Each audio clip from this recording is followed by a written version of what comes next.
Hello everyone, welcome to Ansargari. Today we are again taking up the Hindu newspaper of December 3, 2023. Starting with the first one, battling water woes in the land of tragedy, Bhopal gas leak disaster 1984.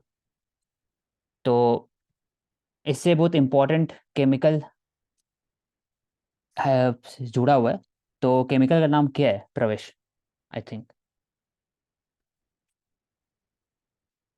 Important chemical है। Methyl करूँ ना? Methyl isocyanide. True, methyl isocyanide.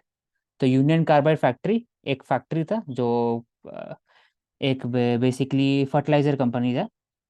और ये बाहर का factory था, मतलब Indian factory नहीं था ये। इससे कंपनी था जो बाहर का था, उसने फैक्ट्री बसाया था भोपाल में। एंड उसमें कुछ रस्ट, आयरन रस्ट के कारण ही डिजास्टर हुआ। उसके कारण I think 5479 officially people have died in this accident, and it led to the injury of 35,000। And उसके बाद ही फिर इन्वायरमेंटल प्रोटेक्शन एक्ट आया था 1986, ईपीए जिसको बोलते हैं। और जो world wide awareness on the safety protocol in the factories as well as the environment conservation and protection, वो हुआ था 1986। क्यों? क्योंकि 1984 में तो भोपाल गैस लीक हुआ था और 1986 में चेरनोबिल हुआ था। कहाँ पर है Chernobyl? Karuna? It is in Ukraine, Soviet union में पार्ट था। तो इम्पोर्टेंट बस इसमें याद रखना है कि भोपाल गैस लीक और उसके बाद जो इंडिया में इन्वायरमेंटल रिफॉर्म्स है वो कैसे पुश हुआ। Then we talked about the COP 28। It is being held in Dubai. और COP 27 was held in Egypt, COP 26 Glasgow. तो important word national determined contribution. हर एक कंट्री का अपना डिटरमाइंड होता है contribution with respect to the climate change. कितना emission कर सकता है हर एक कंट्री उसके हिसाब से। एंड इंडिया का टारगेट ये है कि 500 gigawatt of electricity from the non fossil fuel resources होना चाहिए 2030 तक।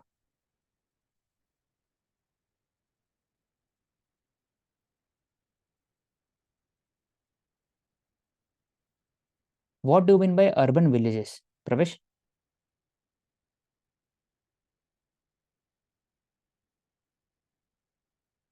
Urban villages are basically those villages which lies in the metropolitan areas. For an example, if you talk about Delhi, so Delhi is the capital of India, but it is having 750 villages. So all those are urban villages. So it is for those.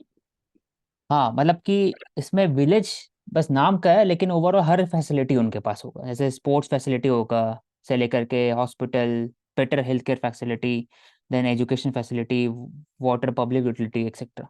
तो infrastructure अच्छा होगा, तो वही urban area, तो इसको ऐसे बोलते हैं।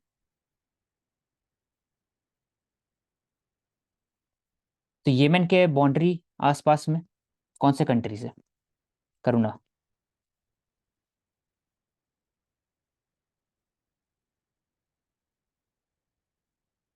सोमालिया। सोमालिया तो उसमें है ना, अफ्रीका में। येमेन तो अरेबिक कंट्रीज क्या है उसमें है, पेनिनसुला में। तो येमेन कंट्री है उसके, उस येमेन सऊदी वॉर के, अरेबिया। हाँ, सिविल वॉर हुआ था उसमें। सऊदी अरेबिया और गल्फ कोऑपरेशन काउंसिल का एक तरह से इन जॉइंट ऑपरेशन था। और उसका दो नेबर है ऐसे, ओमन और Saudi Arabia.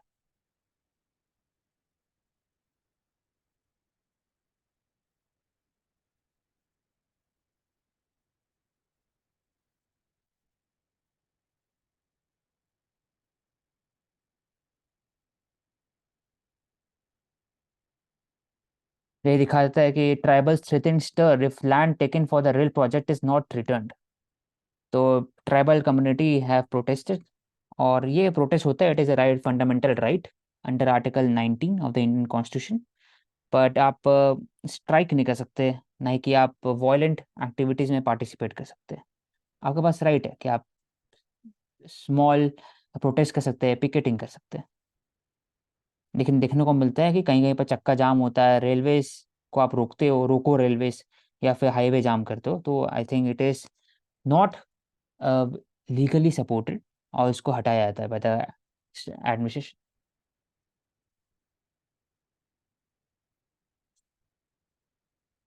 Regarding the Uttarakhand, हमने पढ़ा है हर एक स्टेट के बारे में। For example West Bengal, UP, Bihar etcetera, सबका अपना पॉलिसीज होता है with respect to the economic and social development.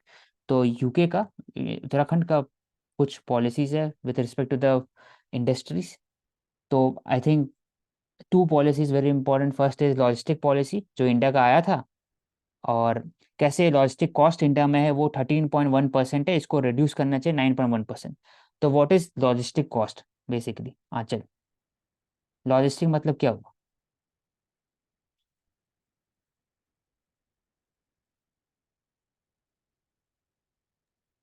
Mainly प्रवेश, it includes infrastructure facilities, चाहे तो वो रोड से रिलेटेड हो या फिर रेलवे से हो या फिर लॉजिस्टिक मतलब टोटल।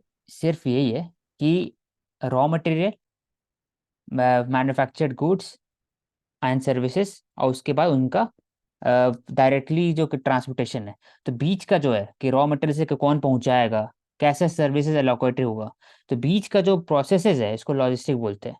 पूरा तो वेयर हाउसिंग फैसिलिटी हो गया, ट्रक टर्मिनल हो गया, cold storage, infrastructure facility, logistic parks. तो ये लॉजिस्टिक, तो लॉजिस्टिक सप्लाई अगर बीच में, फॉर एग्जांपल आप कंपनी में रॉ मटेरियल है एग्रीकल्चर का, आलू है, और फिर एक फूड प्रोसेसिंग इंडस्ट्री हो गया, और फिर एक सुपर मार्केट हो गया, तो बीच का जो चेंज है इसको लॉजिस्टिक हो गया। देखो, अगर वही प्रॉब्लम, अगर वही सबसे ज़्यादा हाई कॉस्ट है, तो उससे आपका जो प्राइस है, जो लास्ट में अंकल चिप्स का रहेगा या फिर लेस का रहेगा, वो बढ़ जाएगा। तो it will be less competitive तो इन टू अदर इंडस्ट्रीज। तो इसी कारण है कि लॉजिस्टिक कम होना चाहिए उसका कॉस्ट। तो इंडिया का 13% है, मेजर कंट्रीज का 6 to 5 के आसपास होता है। तो इंडिया टारगेट किया कि अगला कुछ साल में 9 के आसपास लाए। तो ये लॉजिस्टिक पॉलिसी 2023 है। तो इसका इम्पोर्टेंट स्कीम्स क्या है, प्रोजेक्ट कौन सा है लॉजिस्टिक को ईज करने के लिए? प्रवेश,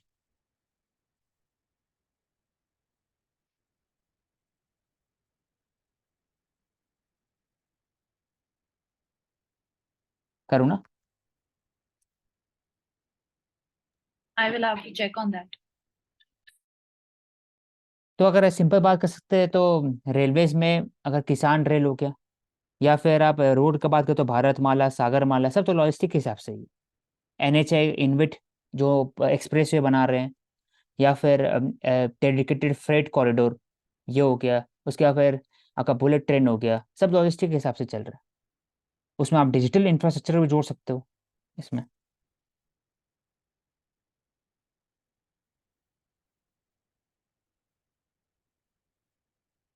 तो MSME में 3 होता है, micro, MSME, micro small medium enterprises. उसका एक बेसिक दिया हुआ है कि कितना डिफरेंस है। 1 करोड़ का इन्वेस्टमेंट तो आपका या माइक्रो होता है, 10 करोड़ स्मॉल, और 50 तो मीडियम होता है। तो हर एक के MSME के हिसाब से दिया जाता है। और इंडिया में MSME is the backbone of the manufacturing base of India. और इसमें बहुत सारे लोग इन्वॉल्व है, 10 to 11 crore workers are involve directly in MSME। और इनका GDP है कंट्रीब्यूशन बहुत ज़्यादा है, इंडिया में 45% से ज़्यादा है with respect to the MSME sector. तो इसलिए हम लोग को बढ़ाना चाहिए MSME को।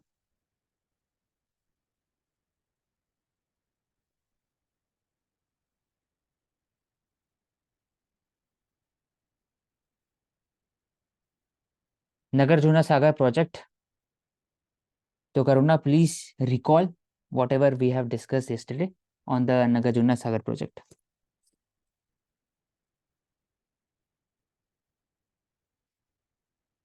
के आसपास में जोग्राफिकल इंडिकेशन क्या था? It is located in Nalamala Hills in 5 districts of Andhra Pradesh and Telangana. And it is located across the Krishna River, the basin of this reserve. I can And recall that. Nagarjuna Sagar Tiger Reserve is one of the largest tiger reserve in India, largest tiger reserve है। Question पूछा गया था 2021 में prelims में। NSTR.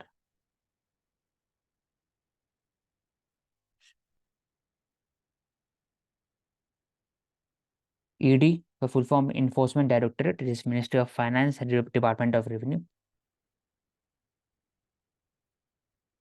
Supreme Court directs Bihar government to remove the encroachment near the Gangas. तो इसे दिखाता है कि after the NGT have failed to note that the fact that the clean Ganga is essential to meet the domestic need of the 55.5 lakh population of Patna. तो encroachment को हटाने के लिए इको फ्रेजाइल फ्लड प्लेन क्या होता है करुणा?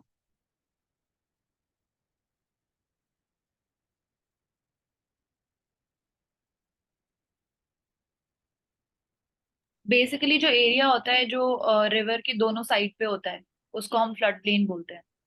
तो उसमें दो की टर्म्स है, खद्दर एंड बंगर। तो khadar I think it is a new flood plain and bangar it is old.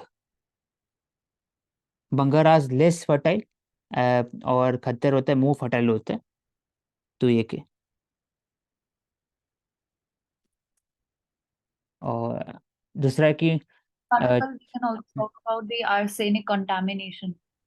Yes, तो आर्सेनिक कंटामिनेशन अब हर जगह देखा गया, हर अलग अलग जगह पर कुछ कुछ कंटामिनेशन डिफरेंस है। फॉर एग्जांपल लेड कंटामिनेशन हो गया, arsenic fluoride in West Bengal Jharkhand, uranium contamination क्योंकि यूरेनियम माइंस है झारखंड के अंदर तो उसमें भी रहता है, तो उससे ग्राउंड वाटर इम्पैक्ट होता है। उसके कारण ही अ, ये दिया गया था NGT द्वारा कि आप इसको साफ करिए, लेकिन ऐसा नहीं हो पाया। तो to save the eco fragile flood plain the supreme court directed the Bihar government to remove the encroachment. Encroachment मतलब कि इलीगली आप वो जगह को ऑक्यूपाई कर रहे हो, तो इंक्रोचमेंट कहा जाता है उसे। And also in drinking water WHO ने गाइडलाइंस दी है जिसमें जो परमिसिबल लिमिट होती है that is 10 micrograms per litre of arsenic content.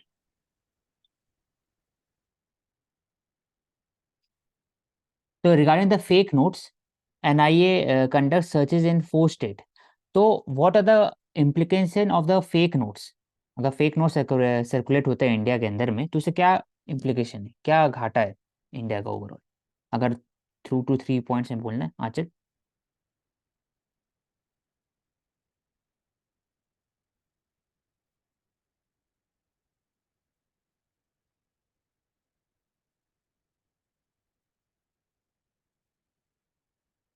करो ना।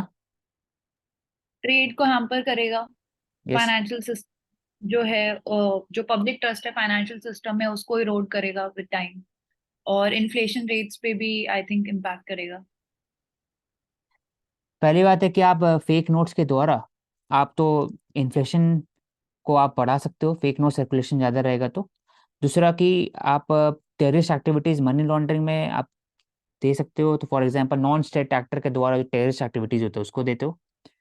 तीसरा होगा कि आप फ्रॉड में यूज़ होता है, और एक तरह तो ये 3-4 एरियाज होगा जहाँ पर स्पेसिफिक फेक नोट्स का यूज़ होता है।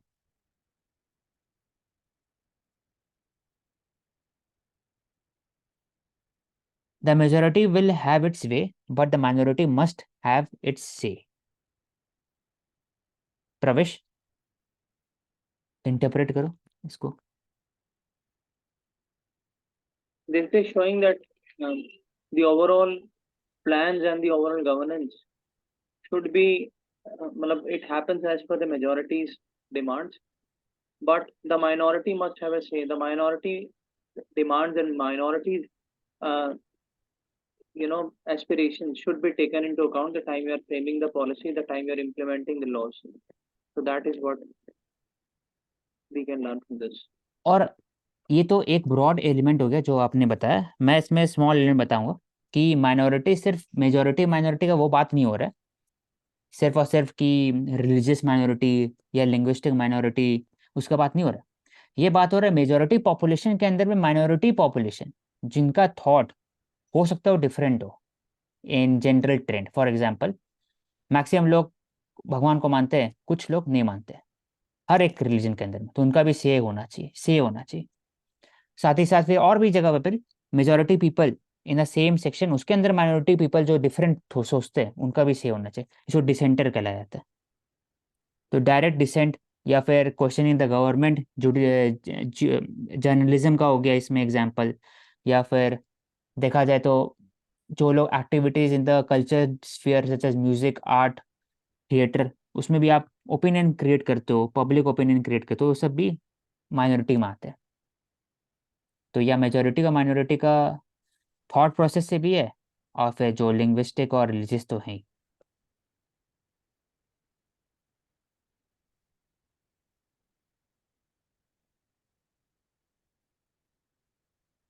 तो बेसिक ग्रुपिंग ये डिस्कस किया था कि तो एक है कैसे बेसिक ग्रुपिंग, क्या करता है ये, वन लाइन करूँ ना? What is the aim and basic objective of the basic grouping? Industrialised countries का ग्रुपिंग है, Brazil, South Africa, India, China. तो इसमें ब्रिक्स नहीं है, ब्रिक्स ही नहीं है, तो इसमें रशिया नहीं, तो ब्राजील हो गया, इंडिया हो गया, चाइना हो गया, अ, एंड साउथ तो अफ्रीका। साउथ अफ्रीका, तो रशिया नहीं है इसमें। तो इसके ये बस एक बेसिकली ये ग्रुप का जो मेन मकसद है वो यही है कि जो न्यूली इंडस्ट्रियलाइज कंट्रीज हैं, यस। क्योंकि जितनी कंट्रीज है सारी न्यूली इंडस्ट्रियलाइज हैं, इनका बेसिकली आपस में कोऑपरेशन हो, और ये भी जो ग्लोबल साउथ की डिमांड्स हैं उनको एक अलग प्लेटफॉर्म से लेके चलें। हाँ, और ग्लोबल साउथ का एक लीडरशिप दिखाए, मल्टीलैटरलिज्म को प्रमोट करते हैं, मल्टीलैटरल इंस्टीट्यूशन में जो रिफॉर्म है, for example WTO, UN, UNSC, the world bank, IMF etcetera, उसका बात करते हैं। दूसरा जो डेवलप कंट्री है नॉन डेवलप कंट्रीज के बीच में जो ट्रेड बैरियर इशू होता है, फाइटो सैनिटरी मेजर्स हो गया उसका इशू है, नॉन टैरिफ मेजर्स का इशू है, तो वो पे ही लेके चलते हैं। और डेटा सॉवरेंटी का बात होता है, तो it is related to that. तो क्लाइमेट एक्शन का भी डिफरेंस है, क्योंकि ये जो लोग हैं अभी बेसिक में, वो न्यूली डेवलप्ड है, तो वो ज़्यादा कार्बन एमिट करते हैं, कार्बन एमिशन एमिट करते हैं, तो चाहते हैं कि कॉमन बट डिफरेंशिएट रिस्पॉन्सिबिलिटी का उल्लंघन नहीं हो। तो develop countries have more responsibility with respect to the carbon mitigation rather than the newly developed countries, जो इंडिया भी न्यूली डेवलपिंग कंट्रीज।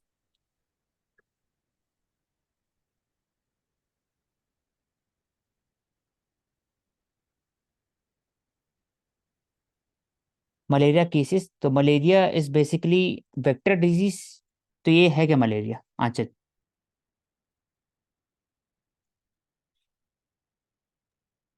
ये प्रोटोजोन डिजीज में बैक्टीरियल में आती है। और मतलब और ओवरऑल कि कैसे होता है क्या, और कुछ मैं प्रिवेंशन बताता करने हूँ, के लिए कि-? बेसिकली जो मलेरिया होता है वो मॉस्किटो के काटने से होता है, और बेसिकली पैरासाइट के काटने से होता है। और इसमें होता क्या है, आपकी जो मल्टी ऑर्गन जो है उनको डिस्टर्ब करता है, और सबसे ज़्यादा जो इम्पैक्ट आता है वो बेसिकली आपके जो है फीवर हो जाता है, और उससे जो आपके जो ऑर्गन्स हैं वो कहीं ना कहीं खराब होने शुरू हो जाते हैं, तो इलनेस हो जाती है। और तो बेसिकली पैरासाइट रिलेटेड एक डिसीज है ये। ठीक है, तो इसको प्रिवेंट कैसे कर सकते हैं, डिजास्टर मैनेजमेंट में या फिर या फिर लोकल अवेलेबिलिटी में, प्रिवेंशन और क्योर क्या है इसका, मलेरिया मॉस्किटो का? बाइट से थोड़ा प्रिवेंशन रखें तो उसमें आप बोल सकते हैं कि सैनिटेशन प्रॉपर रखें, जो सैनिटेशन हो गया, आप कपड़े पूरे पहनिए, आपका लोकल छिड़काव करिए केमिकल्स का, उसके बाद फिर आप बेड नेट यूज़ करिए, ये तो हो गया। लेकिन ओवरऑल बायोलॉजिकली कैसे प्रिवेंट कर सकते हैं, ऐसा कुछ इंजेक्शन है, ऐसा कोई वैक्सीनेशन है इस मलेरिया का हाल फिलहाल में? तो अभी हाल फिलहाल में आप वैक्सीनेशन अप्रूव हुआ है पिछले 2-3 साल में मलेरिया का, तो वे बोल सकते हैं it is to prevent the malaria, mosquito borne disease, and mosquito का नाम है anopheles mosquito, female anopheles mosquito.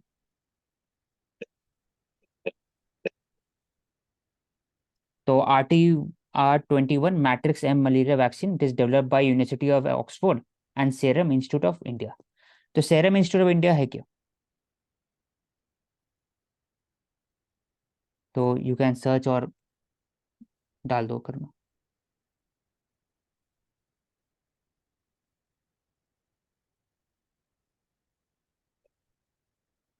We discuss की हाउ मैं in the Myanmar pro democracy और जो military that is the ruling junta, उसके बीच में फाइट चलते रह रहा है इतने महीनों से। और there is a influx of refugees inside India basically. तो yes, Serum institute of India is an Indian biotechnology biopharma company Pune में, world largest manufacturer of vaccine. ठीक है।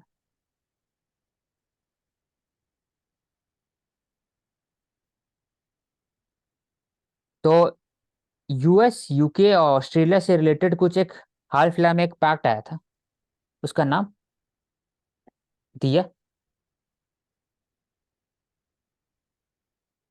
डिफेंस स्ट्रैटेजिक अग्रीमेंट है यूएस यूके एंड ऑस्ट्रेलिया के बीच में। प्रवेश। KUKUS। हाँ, AUKUS. ये है क्या ऐसे? ये बेसिकली जो न्यूक्लियर नेवल न्यूक्लियर कमांड का आपस में इन तीनों कंट्रीज का कोलैबोरेशन। नहीं, ऑकस एक वो है कि जो सबमरीन है वो न्यूक्लियर सबमरीन रहेगा, और फिर it will be provided by the technologically sophisticated country such as US and UK. It will be given to the Australia, क्योंकि ऑस्ट्रेलिया जो है वो it is signatory to the NPT, non proliferation treaty, जो बात करते हैं कि nuclear weapon use नहीं करना चाहिए। लेकिन यूएस और यूके वो सबमरीन का टेक ऑस्ट्रेलिया को देंगे for the greater goal of the Indo Pacific doctrine. तो इसके लिए, तो इसके साथ साथ और भी है, deep space radar and AI, इसको भी लाया गया इसमें।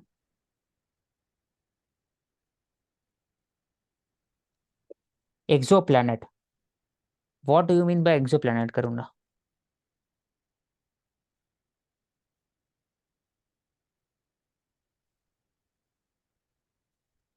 ये ऐसे प्लैनेट्स होते हैं जो हमारे सोलर सिस्टम के बाहर होते हैं, उनको हम एक्सो प्लैनेट बोलते हैं।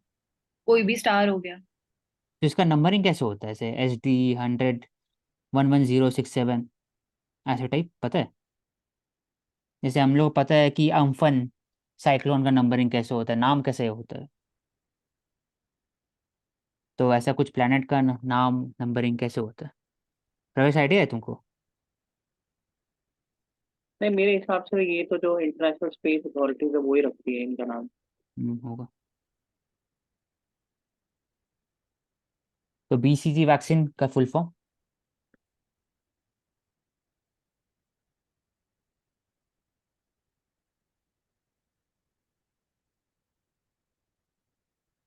करो ना।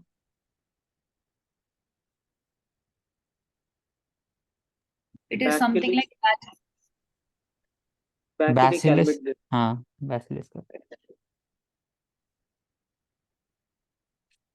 किस चीज के लिए होती हो चुकी है? TB.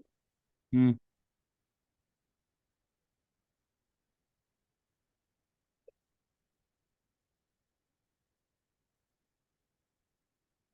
COP28 summit focusing on health, क्योंकि ऑब्वियस बात है कि जो वर्ल्ड में पैंडेमिक आया है, and it has made people aware about the one health policy. One health is talking about the environment conservation plus overall health of the individuals as a humanity or as a whole। Environment को भी conserve करेंगे, humanity को भी, और साथ ही साथ animals को भी, तो सब मिल के जो कंजर्व करेंगे प्रिजर्व करेंगे तो वन हेल्थ के अंदर में आता है। तो उससे जूनोटिक डिजीज होगा, फॉर एग्जाम्पल जो बैट से ट्रांसमिशन होता है टुवर्ड्स द ह्यूमन, या फिर आप पिग से ट्रांसमिशन होता है टुवर्ड्स द ह्यूमन, वो कम हो सकता है। इसलिए COP28 बात करता है हेल्थ का भी। तो हेल्थ डे की बात करेगा, और फिर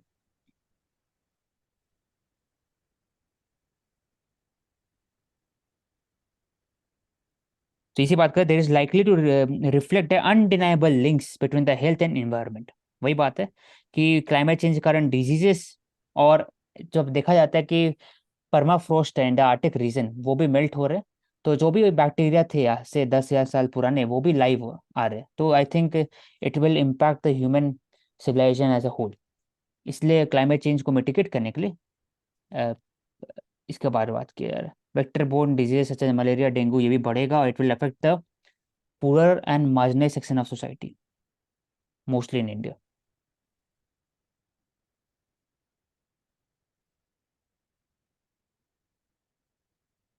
तो इंडिया का बात किया जाए तो air pollution it is the greatest health. हाँ, हेल्थ सिर्फ वही जूनोटिक डिजीज का नहीं है, ये एयर पोल्यूशन से रिलेटेड भी है, या फिर कंटामिनेशन ऑफ वाटर, या फिर कंटामिनेशन ऑफ सॉइल, सबसे रिलेटेड है। तो एयर पोल्यूशन से डेथ होता है इंडिया में एटलीस्ट 10 लाख पीपल, ये बात किया जा रहा है 2090 तक। तो इसलिए मिटिगेशन बहुत इंपॉर्टेंट है, और हमने डिटेल में किया है कि what are the policies initiated can be taken by the people at large, government and as well as the private sector.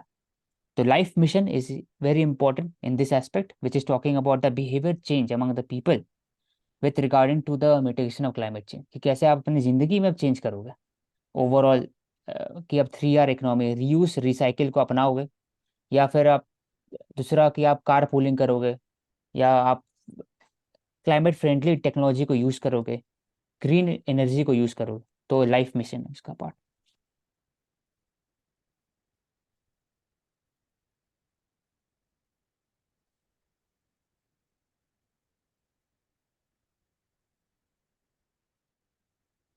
Is another prohibition survey needed in Bihar? Prohibition, I think it is related to the alcohol use, alcohol का prohibition.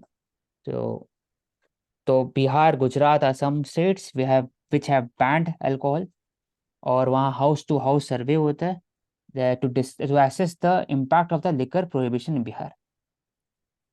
तो house to house survey क्यों करना जरूरी है? It showcases the will of the government to know the sentiment about the people regarding the prohibition rule, और उससे पता लग सकता है कि उससे सही में इम्पैक्ट हो रहा है सोसाइटी के अंदर में, कि सिर्फ सरकार का लॉस हो रहा है with respect to the revenue. तो पहले भी सर्वे हो चुका है, हर एक चीज़ के लिए सर्वे होता है, सिटीजन के लिए सर्वे हो गया, या लॉज के लिए होता है। सीए के समय देखे थे कि मोबाइल में मैसेजिंग करना था, या आर्टिकल 360 जब हटा था उस समय भी सर्वे हुआ था। तो survey is a very important tool for the governance. तो 2016 में बिहार ने प्रोहिबिट किया था लिकर को, and it was a complete prohibition of liquor intoxicant in the territory of state of Bihar in 2016। तो देखा गया है कि लिकर बैन होने के बावजूद भी जो हुच ट्रेजेडी, हुच मतलब कि लोकल देसी दारू मिलता है, and it is supplied by the local vendors, and it causes death to many of the local labourers and workers, जिस क्योंकि इसमें मिथेनॉल मिला रहता है रादर देन इथेनॉल, और ज़्यादा अमाउंट में होने से they have died due to the liver cirrhosis etcetera and alcohol poisoning. So यहाँ पे बात कर सकते हैं कि लिकर स्टेट्स का जनरली एक हायर सोर्स ऑफ रेवेन्यू रहता है। तो Yes. If basically states like Rajasthan, sorry, Bihar या फिर Gujarat, they are like dry states, वहाँ पे लिकर बैन है, तो इट इज बेसिकली शोइंग कि उसके बाद भी states they can successfully run, मतलब कि फिजिकली प्रूडेंट वो हो सकते उसके बाद भी।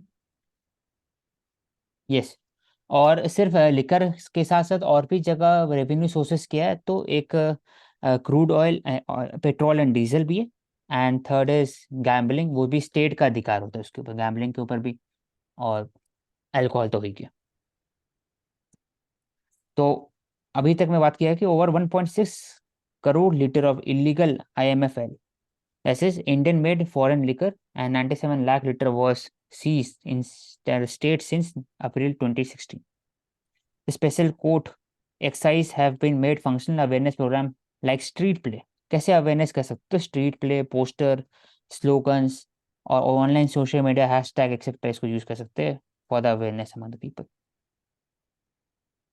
तो लॉन्ग टर्म में देखा गया, I think in my opinion, कि prohibition is very difficult to enforce, और it leads to the bootlegging and mafia culture, और ये हर जगह होता है।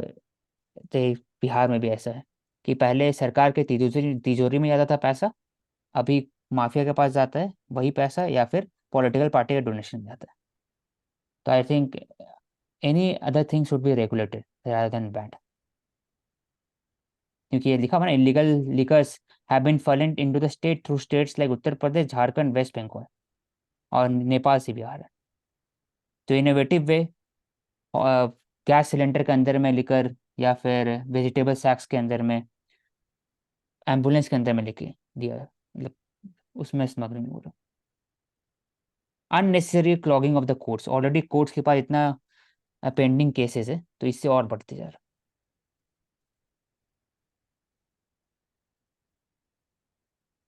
यही पन्नू जी है जो न्यूयॉर्क ने यूएस ने बताया कि US have alleged that Indian official and Indian raw agencies were behind the attempt of assassination of Pannu. He is an Sikh separatist talking about the Khalistan issue 2007 से। Sikh for Justice इनका NGO है।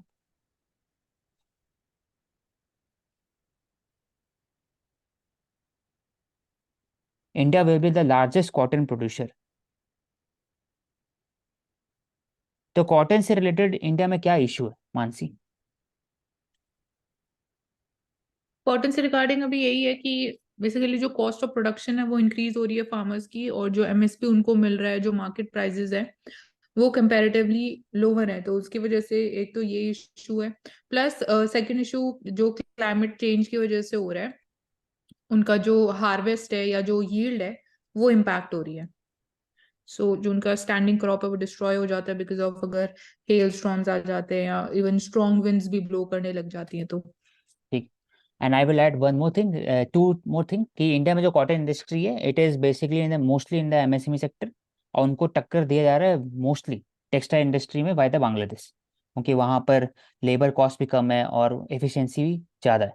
And second thing is कि जो ball warm है, एक तरह से वो इंसेक्ट है that feeds on the cotton plantation, तो ये हार्मफुल होता है फॉर द कॉटन इंडस्ट्री। तो इसको रिमूव करने के लिए पेस्टिसाइड यूज किया जाता है, एंड तो लेकिन उससे कॉटन पे भी अफेक्ट होता है, जो क्वालिटीज ऑफ कॉटन पे भी अफेक्ट होता है। तो इसके लिए हमने जीएम क्रॉप लाया, लेकिन वो भी सक्सेसफुल अभी नहीं है। क्यों? क्योंकि 90% ऑफ जीएम क्रॉप इंडिया जो कॉटन है वो जीएम क्रॉप है। तो लेकिन एक भी जीएम क्रॉप खराब होता है तो बाकी पे भी इफेक्ट होता है लॉन्ग टर्म में।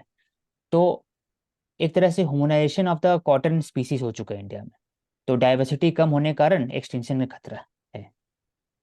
तो हाँ, और उसको डील इंडिया में करने के लिए टेक्सटाइल प्रमोशन के लिए हाँ पीएम ये मित्रा स्कीम भी है।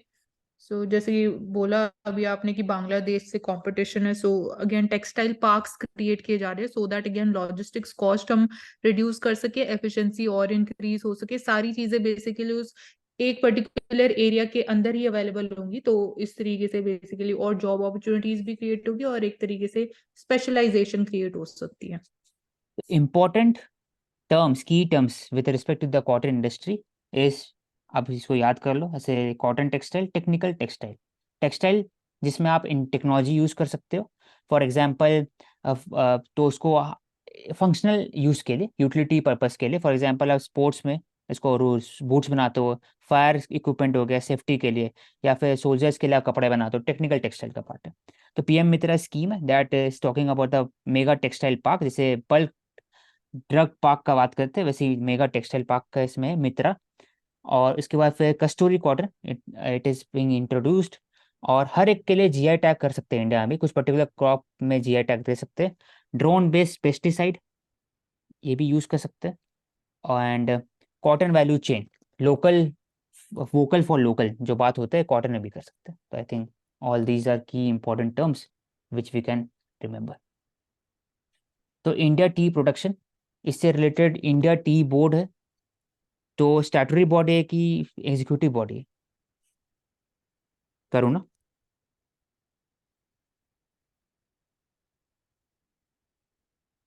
India I T think it board, is a statutory yes, board. जो भी बोर्ड है ना अधिकतर वो मैक्सिमम स्टैट्यूटरी बॉडी होगा।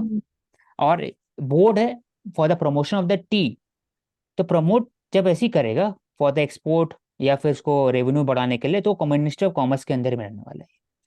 और टी बोर्ड क्यों, ऐसा क्वेश्चन पूछा गया था इसलिए मैं बता रहा हूँ, प्रीलिम्स में ही पूछा गया था 2022 में, 22 में पूछा गया था ये। और इसका हेडक्वार्टर कोलकाता में, क्यों? क्योंकि उस समय ब्रिटिश के ज़माने में हुआ था इस्टेब्लिश, और उनका फोकस था कि असम के रीजन में कैसे टी प्लांटेशन करें। तो tea board of India important majorly popular जो प्रोडक्शन है टी का इंडिया में, वो एक असम रीजन में, तो हम लोग हमेशा बात करते हैं दार्जिलिंग टी ये सब, या फिर कांगड़ा टी फेमस है, या नीलगिरी में भी हिमाचल टी प्रदेश में। प्रोडक्शन। तो इंडिया में हाईएस्ट और असम का टी लार्जेस्ट। पेरेनियल प्लांट है, मतलब कि पूरा साल ग्रो होता है, कोई ऐसा लाइक सीजन पर्टिकुलर सीजन नहीं है।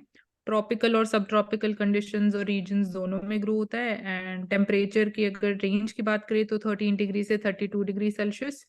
अपार्ट फ्रॉम दिस रेनफॉल के लिए 200 centimetre and more is required.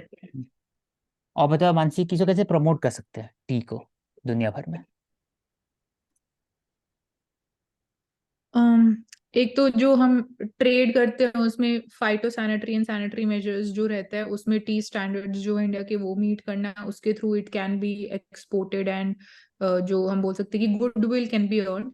Apart from this Indian T की जो डिमांड है स्पेसिफिकली जो प्रीमियम टी वैरायटी है, सो यस। एक तरीके से जो मटीरियलिस्टिक कंज्यूमर ग्रुप है उसमें वो प्रमोट हो सकती है।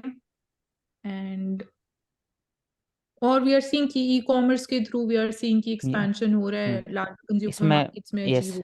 आई will add two few more points to you, कि आपने बताया वो तो ठीक है, लेकिन उसके अलावा अब एक दो तीन area, for example specific T brand, for example green tea हो गया, या फिर आप उसको भी प्रमोट कर सकते हैं वर्ल्ड वाइड। या सेकेंड वुड बी कि एक जो इंडिया का चाय है, चाय एज अ ब्रांड है, तो ये सॉफ्ट पावर ऐसे काम कर सकता है वर्ल्ड में। तो ये चाय समोसा, चाय सुट्टा, ऐसी चाय ऐसा ब्रांड है, तो वैसे टाइप प्रमोट कर सकते हैं। वोकल फॉर लोकल हो गया, हो सकता है जीआई टैग मिल सकता है, जीआई टैग मिला भी है ऐसा हमको, तो वैसे। तो बेसिकली हम ये बोल सकते हैं कि वेस्टर्न मार्केट्स में तो कॉफी डोमिनेट करती है, यस। सो वहां पे थोड़ा हम बोल सकते हैं टी और कॉफी जो हो गया सब्स्टिट्यूट गुड्स हो गए। तो यस।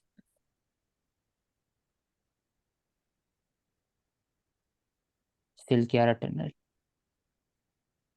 ये वर्टिकल मशीन, ड्रिलिंग मशीन है जो सिल्क यारा टनल के ऊपर से ड्रिल किया जा रहा था। तो दो जगह से ड्रिलिंग हुआ था, एक हॉरिजॉन्टल हो रहा था, एक वर्टिकल हो रहा था। ये बीआरओ वर्कर